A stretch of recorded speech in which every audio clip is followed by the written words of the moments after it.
Hey everybody, Jake Perez here live with Onward, my weekly show dedicated to helping ordinary people live extraordinary lives. You can catch me right here live every Tuesday night, 7 p.m. Central, as I speak with some of the world's most interesting people about a variety of topics, all dedicated to helping you change your life forever. My guest on the show tonight is Corryn Kivett. Corryn started out her professional career finding success in corporate finance, but before too long, she realized she was put on this earth to help change lives, not just make money. After successfully transforming her life through intense study focused on personal development, Corryn became an NLP master trainer and coach and went on to create the Evolution Room.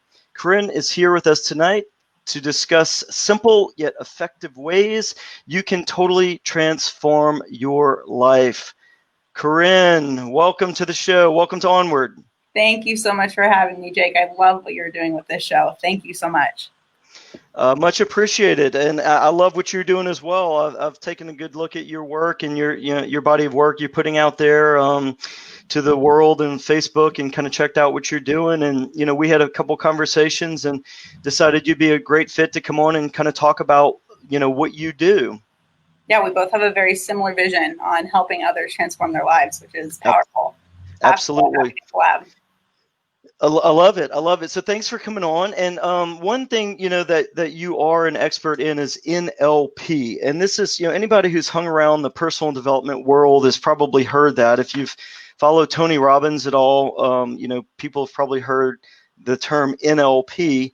And I want to get into talking about that a lot tonight. That's the number one reason why you're really here. But could you just start out by just educating both me and our listening audience a little bit more about what the heck is NLP? Just start with a definition for us so we can kind of track along with what you're doing.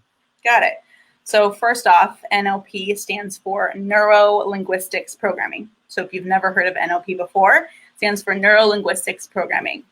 The way that I like to explain it is it's the study of human excellence, and it's also the study of how we communicate with ourselves and the world.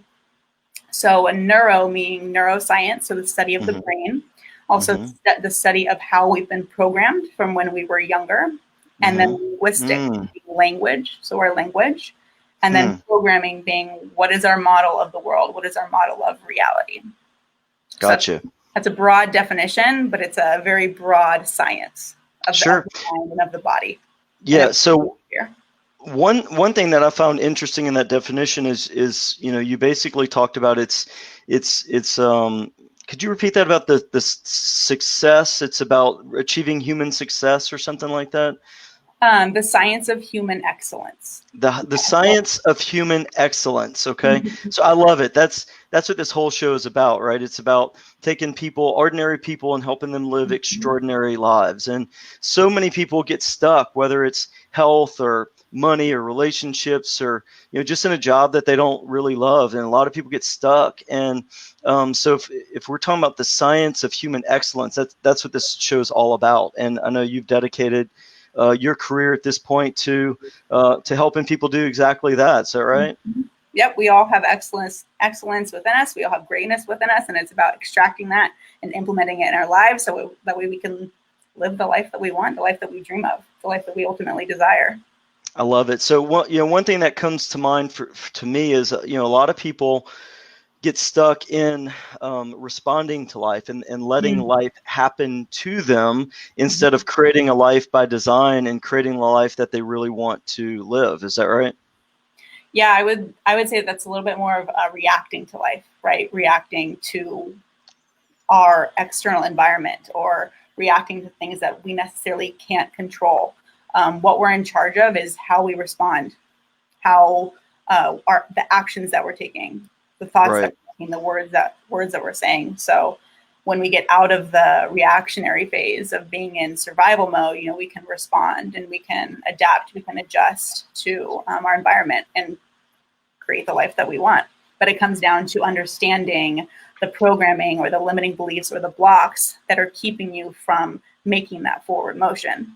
Gotcha. I love it. So we're talking about the science of studying human excellence, and NLP is a way that we that we do that, right? And what I would like for you to do before we get in more into NLP and who it's for and how it can help people and how we practice that, why don't you share a little bit about your personal story? I know off camera I learned a little bit about your background, and you didn't set out to change people's lives, but you kind of went the corporate structure, right? You kind of went a traditional route. Let's go make some money and climb the corporate ladder, and that was the kind of the path you were encouraged to follow. And tell us a little bit about that story and how you went from that to being an NLP expert. Got it. So I did what I was supposed to do, pretty much. I climbed the corporate ladder. Interesting enough, my entire family, they're all entrepreneurs. And I believe that knowing the entrepreneur journey of the ups and the downs and the struggles that come with that, they wanted to protect me to climb the corporate ladder, go get the benefits, reach that position, and just do the easier route. And so that's what I did. I'm in San Diego, so I went to San Diego State University, got my bachelor's in business because I always wanted to study business, very interested by it. I'm a numbers girl, so I studied finance, graduated with my BS in finance, and then ended up working at a financial planning firm. And when I was working there, I've always been a high achiever. So I knew that in order for me to get to the wealth advising position that I wanted to get more quickly, that I would need some sort of certification or some sort of reason to move forward, right? And I decided to study for the CFP, Certified Financial Planning Certification. Okay. And I studied my butt off for 6 months. And I ended up taking the exam and I passed. And you'd think that after 6 months of studying very intensely that you'd probably be excited about passing the exam that's going to help you achieving your goals. Right. Well, when I walked out the door, it was just a normal day. I wasn't really excited. And that's when I realized I started to question, what am I doing? Like, what am I doing all of this for? And the universe then presented me with a wonderful opportunity to work at Merrill Lynch for more money, better benefits, bigger office, all of the things. And naturally I said yes. And I went to work at Merrill Lynch for about a year until I had my aha moment of no longer wanting to work there. I worked there for a year, continuing my certifications, and I was a full certified financial planner, a wealth advisor. And it was the lowest point in my life personally, even though it was the highest point of success that I had.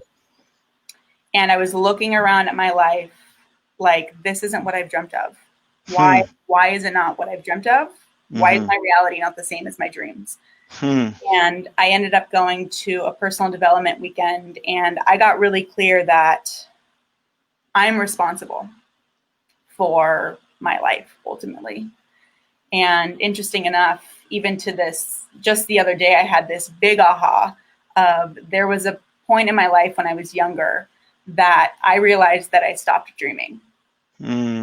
Something happened in my life that was out of my control. And I felt like I was no longer in control of my life, and that life was just kind of happening to me.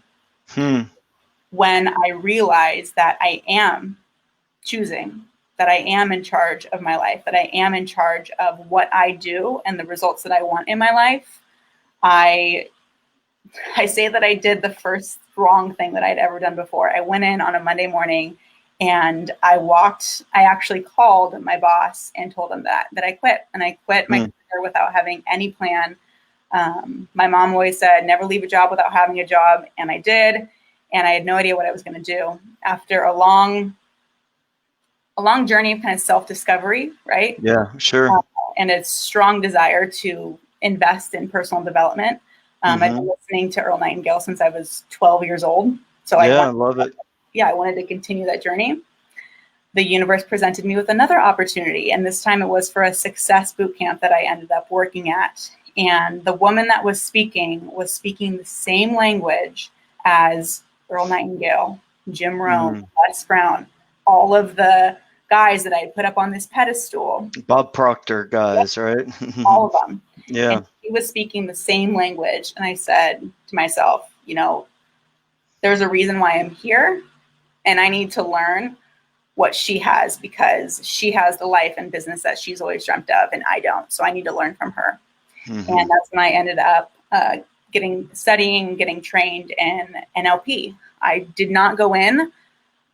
I went in because I was lost and I was confused, and I felt like I was at such a low point in my life, and I wanted to figure out why. And I came out realizing that I had tools, resources, and been in an environment that has literally changed my life. I need to share this. I need to present this environment to the world. And that's when I launched the Evolution Room. So I launched the Evolution Room, my coaching business. And then I also decided to partner with the woman who trained me to bring NLP trainings to San Diego. I love it. So, you know, you really just went on your own personal journey of development, right? And you knew that something wasn't right. You did all the things you were supposed to do. You went to college. You got a great degree. Finance degrees are not easy to get. And, you know, you got into the corporate structure. You were making the money, but you just knew, hey, I've achieved everything I set out to, but it's just not working. So, like I'm not satisfied. It's not what I was put on the earth to do. So you, as you got more into personal development, and you felt like, you know, NLP was one of the things that kind of helped get you on the path to where you are now, right? It helped you change a lot of things. And what I find very interesting is you said it can tie into things from our past, from our childhood, right? Could you talk a little bit about that and how NLP addresses maybe some issues that we bring into our, you know, our adult life? Yeah, definitely. First off, when you asked that question, I was thinking we're programmed from a young age. So from 0 to 7 is our imprint period. So that's where we're really developing our program. So there are things from when we are younger that are literally programmed like a computer that are still happening, are still running today. And if that program is designed in a way that keeps you stuck, that keeps you comfortable, that keeps you in the safety zone, you know, it's not gonna let you get out of that to achieve what you want, even if you want it really bad. If you're programmed in a way that doesn't allow you to get that, you're not going to be able to. So there are certain things from childhood that can be blocking us ultimately. Okay, I love that. And when I think of when I thought of NLP before, that was not one of the first things I would have thought about. Right, exactly right. Is, you know, we do understand that we have things from our childhood that affect us in many cases, you know, greatly in terms of our beliefs and our emotions and, you know, how we go about different things in our adult life. So. And a lot of that is subconscious, right? I mean, if we're going to change our life, and, you know, I was talking with a fitness guy this morning, and you know, he helps people lose weight, for example, right? But we were talking about the fact that it's not just calories in, calories out, but it's about transforming the total person, right? And we've got to do that by changing our subconscious programming. How would we go about doing that? I mean, I think, and if we're going to change our subconscious programming, don't we first have to kind of uncover what's there, right? I mean, you want to talk a little bit about that? I mean, what's driving us, right? Are we in control of ourselves consciously, or are we just following some subconscious programming? Could you talk on that a little? Definitely. So just a little bit of a side note, in my training, we call it the unconscious mind. And the reason why unconscious. The reason why we call it the unconscious mind is because it's actually running 90% of our life. So saying that it's the sub of our conscious mind, you know, it's actually the prime driver that's running 90% of our life. So if you think about it, if there are things that you don't know about yourself, and it's running 90% of your life, there are a lot of blind spots that you don't necessarily see. Right. So those blind spots are limiting beliefs, Those blind spots are like what we call the Everybody Shitty Committee. They are old programs. They are strategies that were set up to keep you safe, or to keep you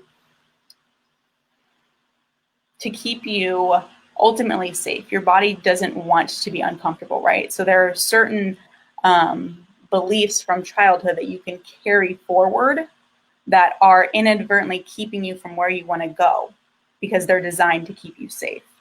Sure. I got it. So a couple things I've noted here is one, I'm changing my language to unconscious versus subconscious.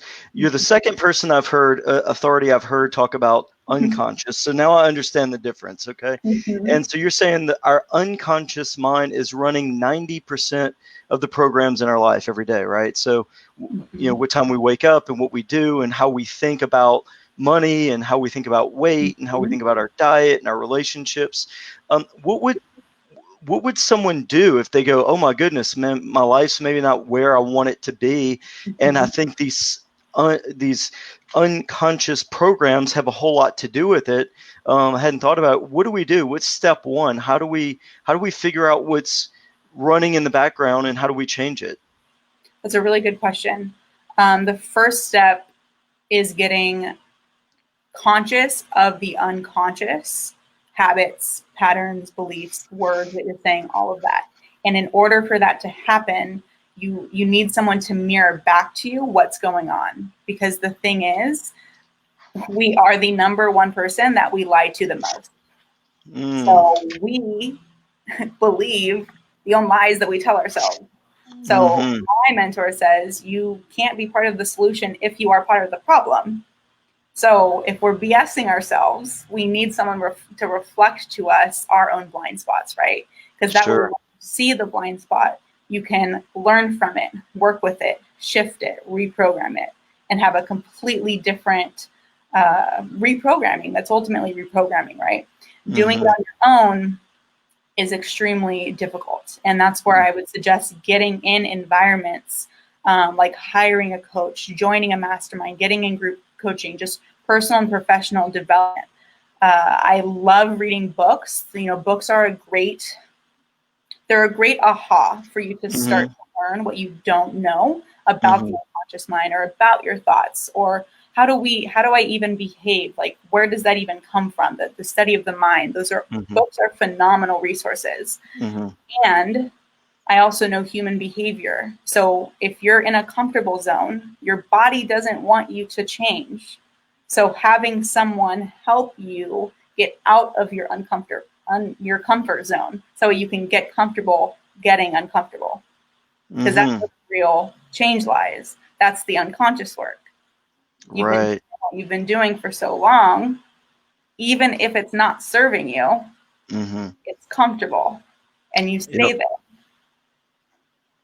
I love it. Okay, so the idea here is we need to get comfortable being uncomfortable. Yes.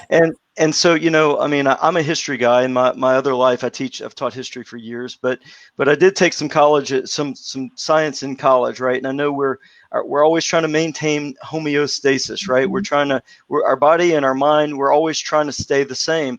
And in my limited understanding, I'm piecing that together as to why you're arguing that 90% of our lives are run from this subconscious mind, right? It's just trying to keep that balance. But if we're running around, if our health is out of whack, our relationships are out of whack, our money is off, things aren't going the way that we want them to go, the problem is almost definitely somewhere in that unconscious programming. Getting really clear on the unconscious programming it's really getting to the root cause. That's what it is. You know, getting down to the root. Then there's a lot of different layers to it. You know, there's strategies, there's programming, there's meta programs, there's a lot of different layers to it that NLP dives into. But just starting out, getting conscious about what's actually going on, like getting really real with yourself of what's the habit, what's the pattern. And then from there, working with someone to get to the root of what's actually going on. Sure. So another word you said earlier is blind spots, and you were talking about that on some of your posts a couple of days back that I found very interesting. So I would assume, I mean, if it's a blind spot, we can't, it's just things we cannot see, right? So that's where having an extra set of eyes really helps us, right? Like we know, hey, I've got a problem with what, fill in the blank, whatever issue you're dealing with, I got a problem there. And if we could fix it on our own, we probably would, right? And that's where another set of eyes comes in and kind of helps. Exactly. And I can be extremely transparent because I know how beneficial getting specific is. So, for example, in the past, when I first launched my business, when I was on a discovery call, and this is kind of an example of the unconscious work that I mentioned, when I would be on a discovery call, any moment that that I had some sort of lack of clarity. You know how you ask someone a question sometimes and they go off on a tangent and you're like, where are we exactly? What are you talking about? Like, what's going on? For me, I would have an old story come up that I needed to know the answer, or that I needed to X, Y, Z. I'd have an old story come up, so the program would trigger. Because I felt that I didn't have the answer and I was going to say something wrong. So an old program would trigger, and then I'd start to deploy different self-talk, right? And then my physiology would start to change because I was in this different state. And then naturally, the discovery call, the sales call would not end up in a result that I wanted. It was consistent. It kept happening. So until I got clear on what was that trigger, what was the unconscious pattern that triggered me, and I reshifted that to get different results. Right. Because I was in a different state, because I was in a different physiology, because my actions were then different. My behavior was different. I navigated through the conversation as opposed to having the old program kick in and doing the same thing that I had always been doing.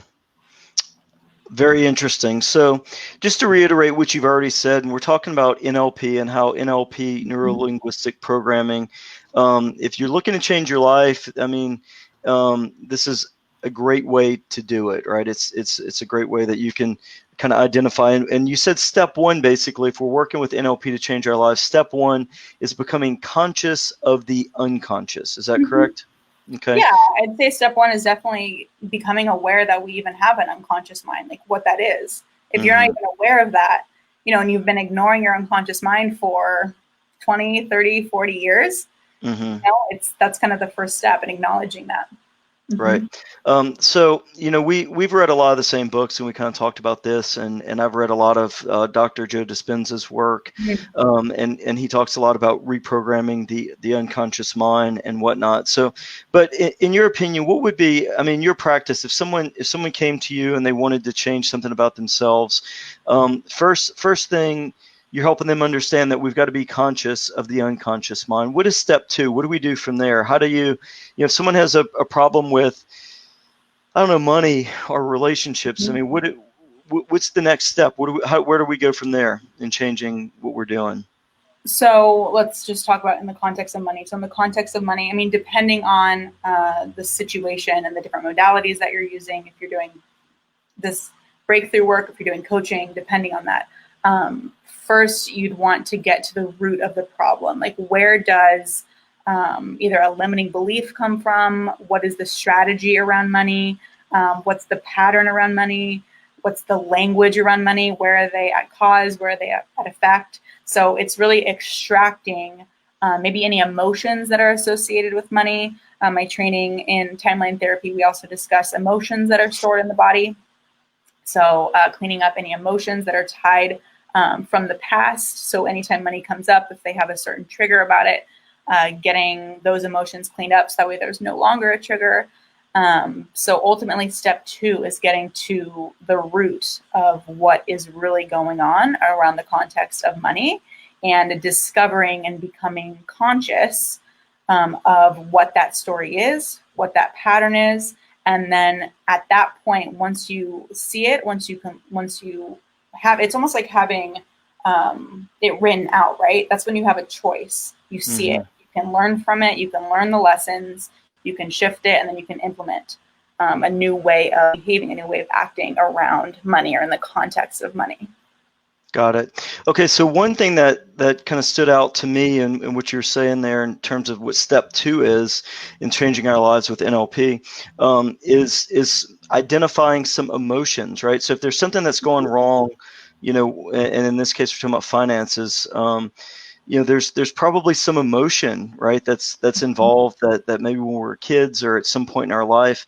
I mean, what do we do about that? I mean, do we reprogram our self-talk, or how do we change those emotions?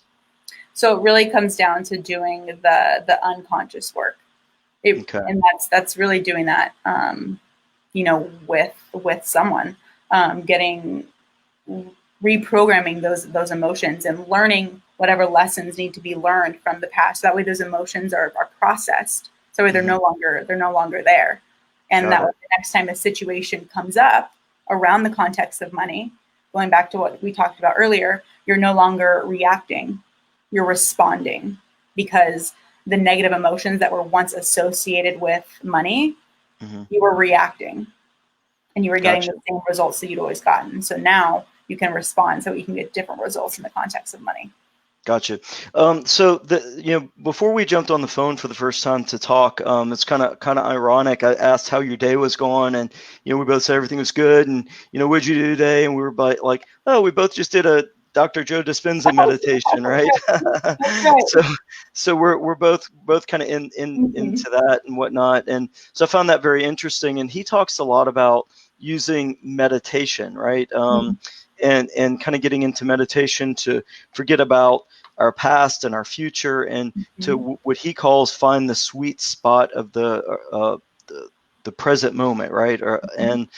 And so to what degree do you use meditation in terms of helping to reprogram the subconscious or the unconscious mind? Yeah, that's a great question. I personally love meditation.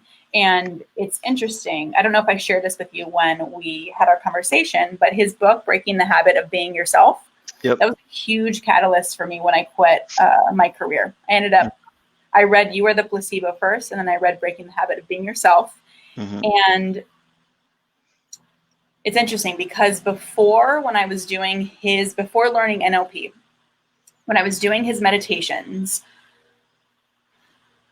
how do I explain this? It's almost like my limiting beliefs of the past, my strategies of the past, the things that I had always thought, always been doing, they were clouding the meditation. And the only reason why I can say that is because after going through NLP, doing the meditations now are a complete 180.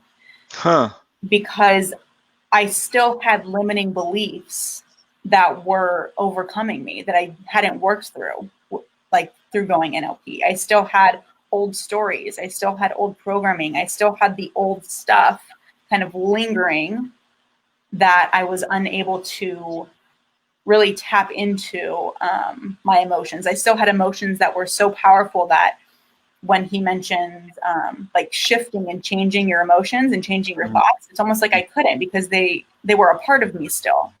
So after really diving deep into NLP and cleaning up the programs and cleaning up the limiting beliefs and really getting a strong mental fortitude of no longer believing the old stories, now doing his meditations, it's a completely different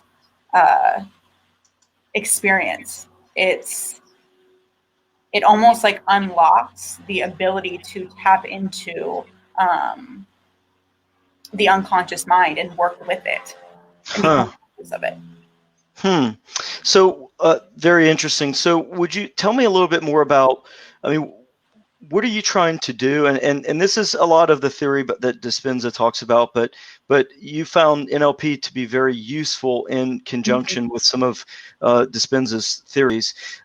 So what is, explain to the listeners tonight, what is the purpose of meditation? What are we doing when we're meditating? Why are we doing it? What is our goal? What are we trying to achieve with meditation? Well, I'm a firm believer that your intention in regards to meditation is your own. you get to define what meditation is for you. And I think there are a lot of different purposes. Some people's purpose is to calm the mind. Some people do a meditation like Joe Dispenza's to become conscious of their unconscious habits or patterns or emotions and kind of shift their life. That's a pretty intense meditation. For some people, it's sitting under a tree and just letting the thoughts from the day go and stepping into the present moment. So meditation is really whatever it is for each individual person. Sure. Have you read Eckhart Tolle's The Power of Now? Mm-hmm. I have.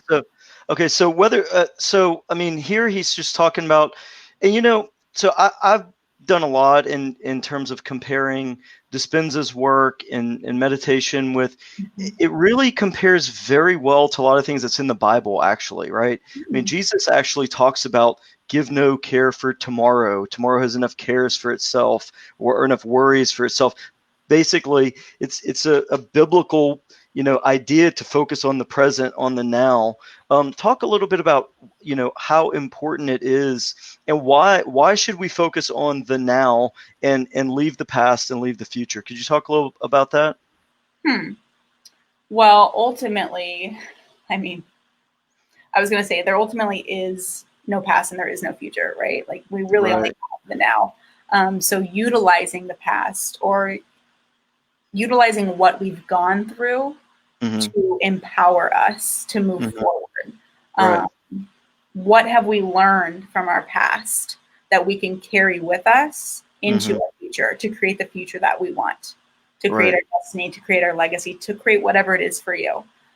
What have you gone through in your past that has brought you up to where you are today? Sure. Like it's created you. It doesn't define you. It creates you, and you are ultimately the author of your future. So being in the now is appreciating that.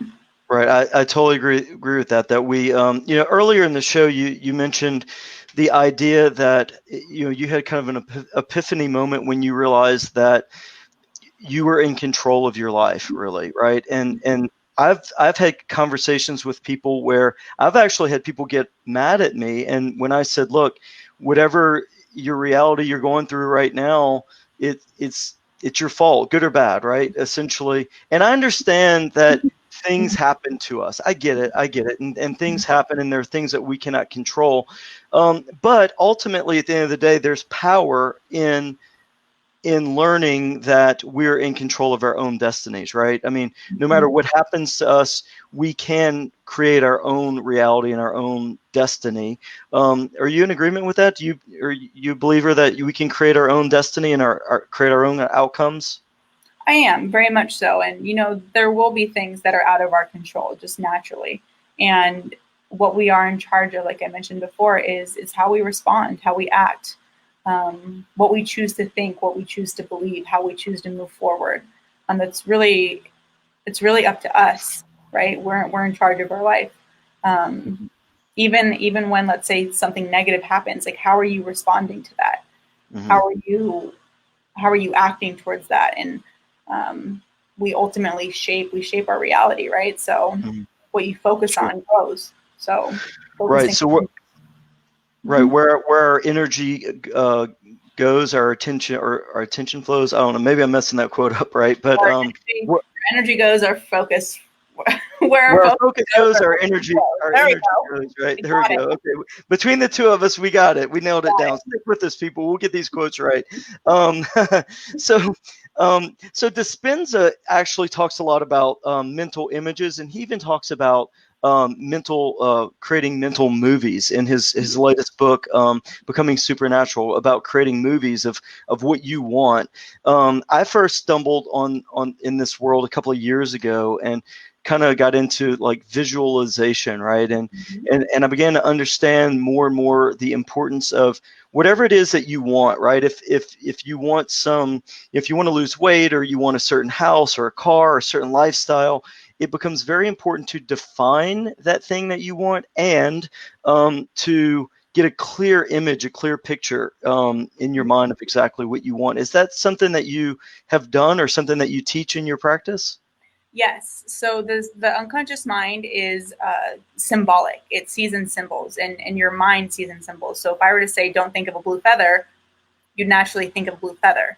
So your mind is very image oriented, meaning when you visualize your day, when you visualize what you want, and you're able to get present in that, your brain can't tell the difference between fantasy and fact. So it believes that.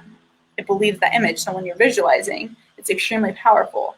Now, as you were, this is where I get, this is just kind of my own personal belief. Sure. So if someone is just brand new to visualizing or manifesting or law of attraction and all of that, and they just go start visualizing, I'm going to visualize myself making $1 million. That's what I want. I'm going to visualize that. And deep down, they either have a program that's away from motivated with money, or deep down, they don't actually believe that it's capable for them to do that. They won't achieve it because it's out of alignment. So yes, visualize, yes, do all of that. Just get crystal clear or work with someone to build your belief on what you are actually capable of creating in your life. Because without that belief, I had done a ton of visual work, and I would get frustrated because I wasn't manifesting or it wasn't happening. When if I got really real with myself, I didn't actually believe that I could make it happen. So the moment that you, at least for me personally, that I cleaned up the limiting beliefs, that I cleaned up the old stories, when I rewrote those and reprogrammed them for myself, right. Now when I visualize, it's in alignment. And then I break that vision down into goals. I break that down into actions and I make it happen. That's how success is simple. If we have blocks that are keeping us from doing that, then that's where the obstacles come up. That's where, the problems start to happen. Great insight there. I appreciate you sharing that because, we talked a little bit about, following Bob Proctor's work and The Secret. And of course, Bob Proctor built, almost all of his work follows Napoleon Hill's work from Think and Grow Rich and whatnot. But we discussed off camera the fact that even though The Secret is a vital component or has been a really, important work in the personal development world, there were some things that were left out, right? And a lot of people did, I think, get into the visualization and the vision boards and things like that. But it didn't maybe get enough into the action steps, right? And coming up with plans. And a lot of people, I've had people on the show tell me, look, I got a vision of exactly this one thing I wanted, and it materialized, right? I had Russ Ward on the show, and he was talking about a car that he wanted, and he materialized the exact car that he wanted.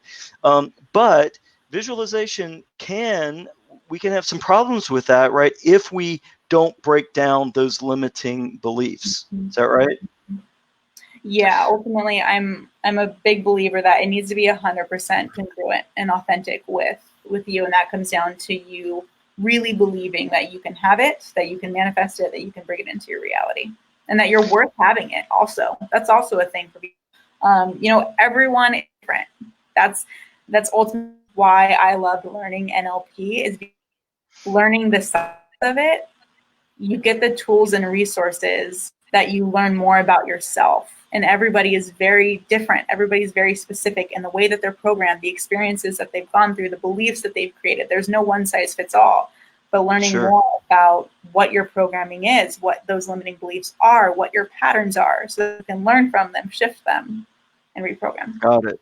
So a lot of it is self-awareness, right? I mean, you said it begins with, we've got to become conscious of the unconscious, and then we've got to kind of identify, what it is we want. We got to identify our goals, and we do get a vision of what we want in life, but we've also got to deal with a lot of those limiting beliefs.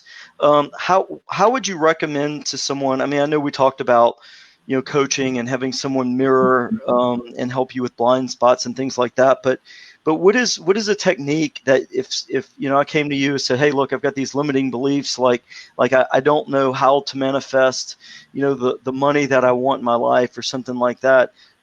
What is one way we can tear down that limiting belief? What would you tell me if you were coaching me to get rid of that limiting belief?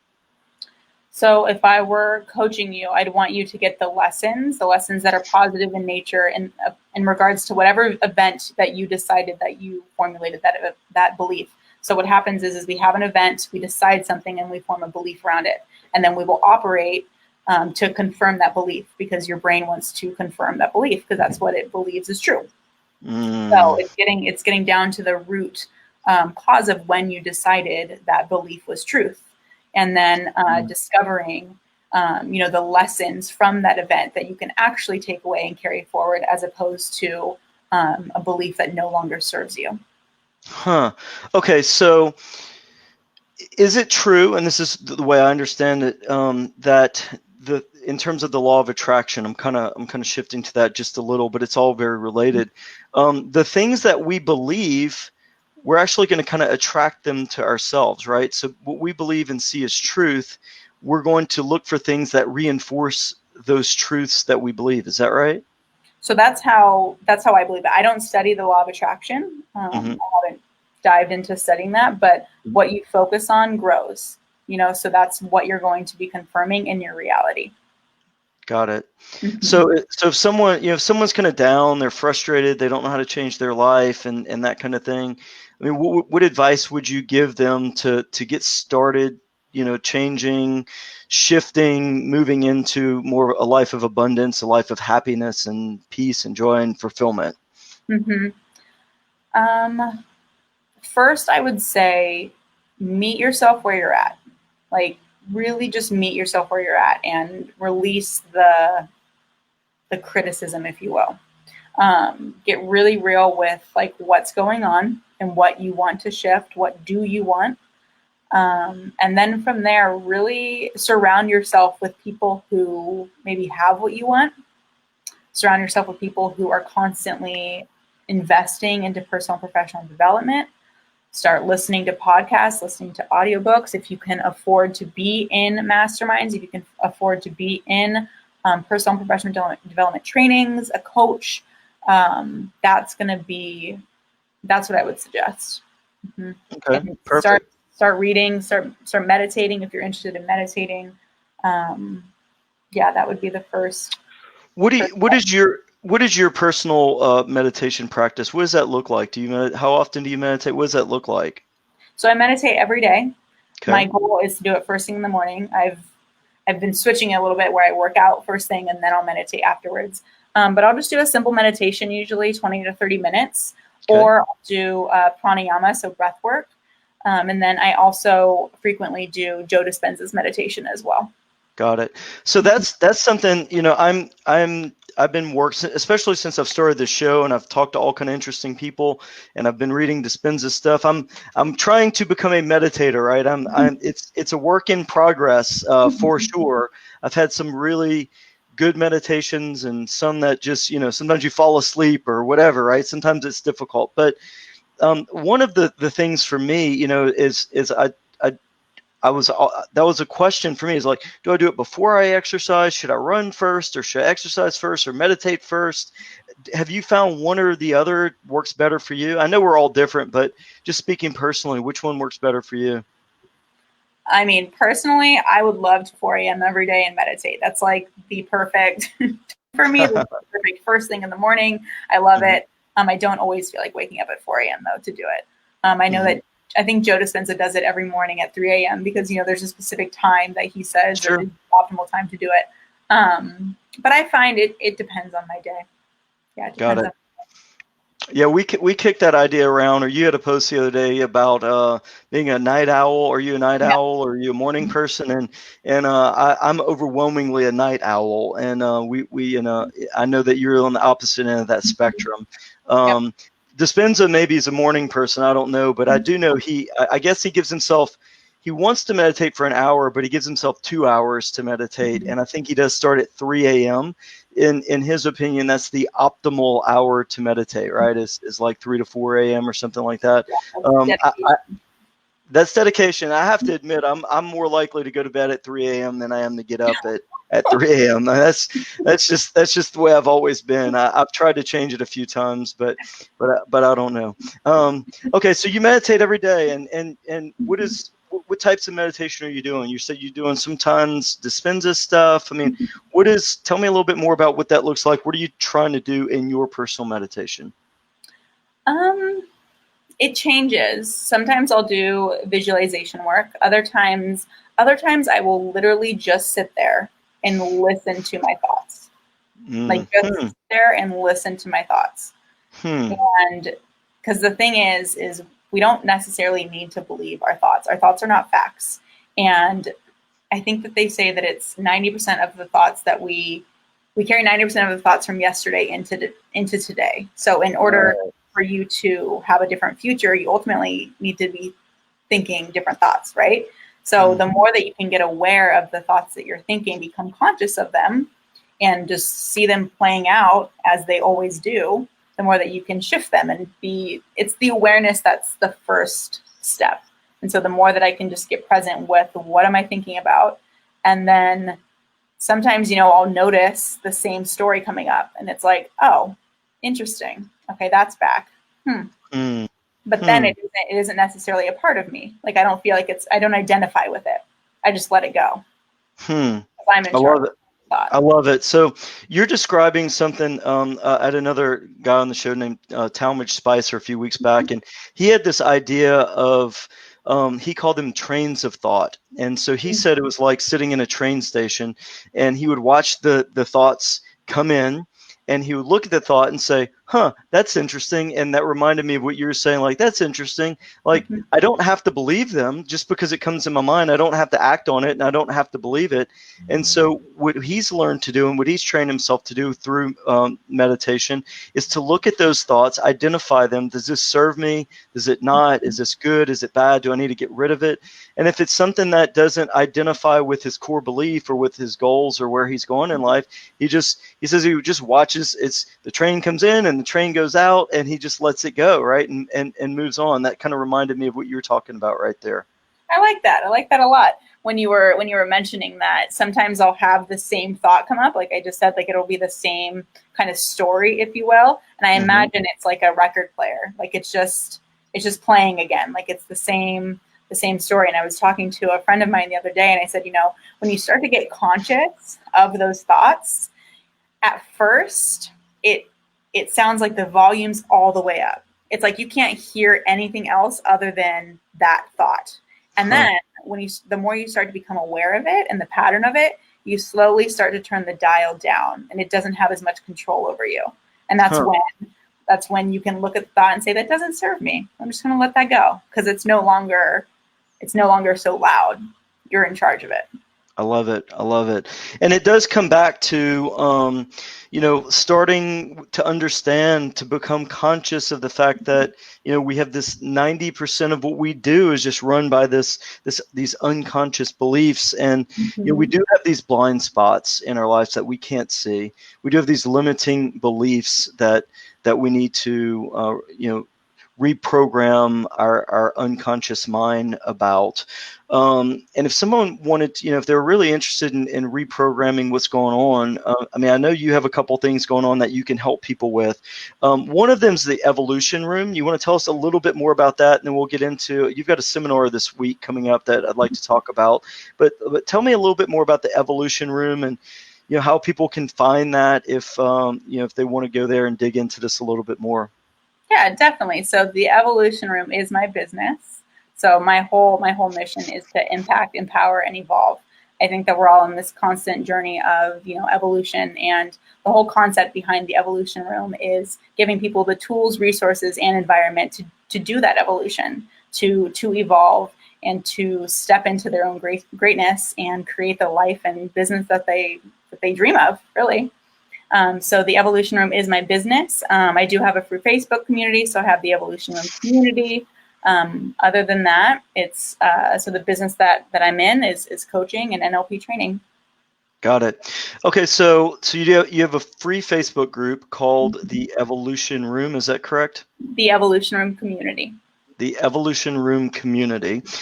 So if you like, we can go back and drop a link to that group. Is this something that is just open to the public, that anyone who's interested in changing their lives, they can come join this group and kind of hang out in there and learn a little bit about NLP and changing their lives? Yeah, it's totally free. My whole vision for it is for impact leaders to really, evolve so that way they can make the impact that they're here to make in the world. And it's really a ripple effect, right? The more that we can evolve, the more that we evolve within ourselves, the more that we can help others, and the more that they can help others, and it becomes this massive ripple effect. So that's what I see for the Evolution Room community. Sure, I love it. And one thing that I have seen, you're actually episode 13 of Onward here, but one thing I've seen over the course of these weeks that I've been doing this show is so many of these people. The whole show is all about life transformation, and everyone that I've brought on here, it's a similar sort of pattern. They realized they were not okay with where they were. Well, even if they had levels of success that the world said, hey, this is great success, but they weren't satisfied, they weren't fulfilled, they weren't happy with where they were. And they just started on this own self-discovery journey. And kind of once they got to where they were going, it seems to be this very natural desire for people to turn around and reach back and help others, right? Mm-hmm. Yeah, I think when you give back to others, you actually get. You actually get from that. And I think naturally we want to help others that have gone through something that we've gone through. I'm a firm believer that we all have our own experiences. We all have our own life journeys, and we can all resonate and feel what other people have gone through. So no matter your story, no matter what you've been through, it matters because it will matter to someone, and you're making an impact regardless of if you know it or not. You're making an impact. And the more that you share your story, the more that you help others, like, it makes a difference. So there's another common theme that I've also kind of heard, and it's an expression I've used a good bit, but not like you came from a big mess. You actually kind of the opposite. You had a lot of success and realized that success was not very fulfilling. But a lot of people end up with a big mess in their life that they need to fix, and it's been said that our mess becomes our message, right? Mm-hmm. And sometimes people don't necessarily think that they can really change the world. Like, I maybe I don't have a degree in psychology, I'm not a PhD or whatever it is, and they maybe they have some limiting beliefs there, but all of us are a lot more similar than we are different. And a lot of times when we do discover and we learn how to change ourselves, our story will resonate with other people, and we can help other people. And one by one, the way we change the world is starting with ourselves and then reaching back and helping other people who are on similar paths that we're on as well. Would you agree with that? Yeah, I would definitely agree. And by no means, like, I know that maybe my story maybe sounds like success, but I definitely had my fair share of mess. I think that through the darkest times in our life, we really have the opportunity to create from that space. And that's what we are in charge of ultimately. You know what I mean? We're in charge of how we're going to grow from the quote unquote messes that we're in. When we're at our lowest points, what can we do to keep moving forward, to keep being curious about how can we evolve and really step into who we are. I love it. So is there one thing, one or two or three things that you find people tend to benefit with NLP from? Is there an overarching thing that people that NLP is good for, or that you've seen? Mm-hmm. Or is it more broad? Is it just, transforming your life? So, it's more of just a broad thing, right? Like if whatever it is that you're dealing with in life, if, whether it's finances or relationships or money, weight loss, whatever it is, it can help with all of those things, would you say? It definitely can. Now, the training with my trainer and I, our training is more focused on business. So I tend to speak, specifically to business.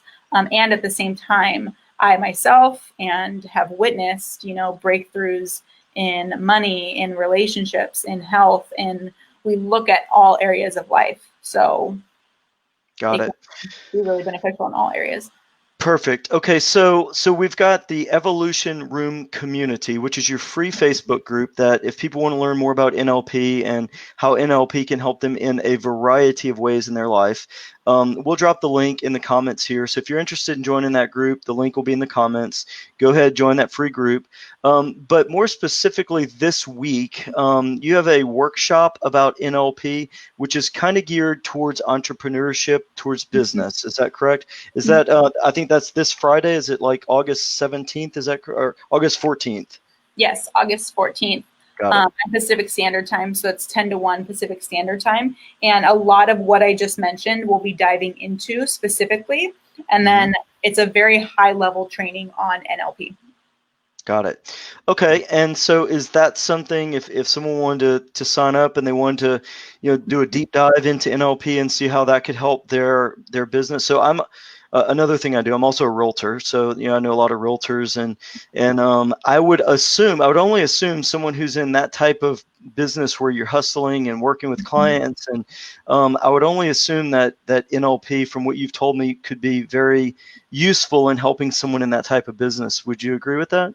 Yes, definitely. Very useful for themselves and then also helping their clients, because it's the study of human behavior. So really learning how someone's speaking, how someone's acting, how someone's behaving, so that way you can guide them through the process of buying or selling a home that is really tailored to them, because you understand how they think, how they behave. Got it. I love it. Hey, realtor friends out there, go and look at this training, this NLP training that Corryn has this Friday. Will help not only improve your life, but it'll help you understand your clients and help your clients. Because at the end of the day, a good realtor, they're really just a problem solver who's there to help their clients, with their real estate needs and whatnot. And by the way, not to get off on a real estate tangent too much, but you're doing a lot of talking people off of ledges and things like that when you're in real estate as well. So I'm sure an NLP could do a whole lot to help people with that, right? And how really emotional is it, right? Dealing with emotions that come up, definitely. It's super emotional. I mean, real estate, whether it's your third or fourth or fifth or first home you've ever bought, especially, there's so many emotions involved. And so I do think, if realtors understood a little bit more about how to deal with people and their emotions, it would only make them that much more of a really successful and really good realtor to benefit their clients. Okay, so this training we've got two things going on. So we've got a free Facebook group to help people learn more about how NLP can change almost any aspect of their lives. That is the Evolution Room community. We'll drop that link. And then we also have a training that's called the Success Webinar. Is that correct? This Friday. So if you're interested, whether you're a realtor or you're any other type of entrepreneur, business-minded person who wants to see how NLP could really help benefit you and your clients in your business, we'll drop the link to that as well. That's definitely going to be an amazing training this Friday. And you're going to be doing that. I guess you and your mentor are putting this training on. Is that correct? Yep. So I'm co-hosting with her. Her name's Stacey O'Byrne. She's the woman who trained me in NLP. Good. Perfect. I love it. Corryn, it's been a lot of fun hanging out with you tonight. And I certainly learned a lot about NLP and what it can do to help change people's lives. So I hope people check you out. And if you're not following Corryn, she's a super positive person. She's on Facebook a lot. Look her up, follow her, whatever it is. She's doing a lot of things. She's dedicated her life to helping people and changing their lives. And that's what we're all about here on this show as well. So Corryn, I appreciate you hanging out with us here tonight. It's been a lot of fun. Thank you so much for having me, Jake. And thanks so much for launching this platform for people to truly get, resources to change their lives. It matters. It's huge. So, and if anybody wants to connect, I'm just a message away. So thank you so much for having me. Awesome. Thanks so much, Corryn. And good night, everyone. Thank you for watching Onward. See you again next week. Good night. Bye.